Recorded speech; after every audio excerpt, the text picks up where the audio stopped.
Now let us see about procs and lambda. Procs and lambda are also same as blocks, but the only difference is we can create a object to the block using proc and lambda, but we cannot create a object with the direct object as we have created in our previous lecture. So let us see first how to use procs. So to create a block, let us say hello is equal to, there is a keyword proc, and inside the flower brackets you write your block of code. Let us say welcome to the proc.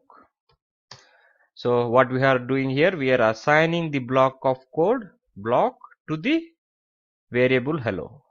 So what does it means? We have successfully created an object called hello. So now we can use the method hello.call,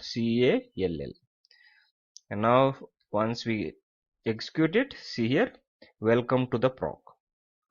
So like this, the advantage of proc is we can create an object of the block using proc, and we can also assign proc, let us say puts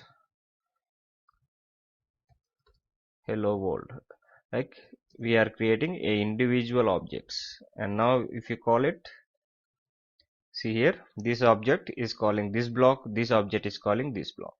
Like this we can create a object to the block also. So hope you understood what is proc. We will be seeing further more about the procs in our next video. Until then, keep practicing.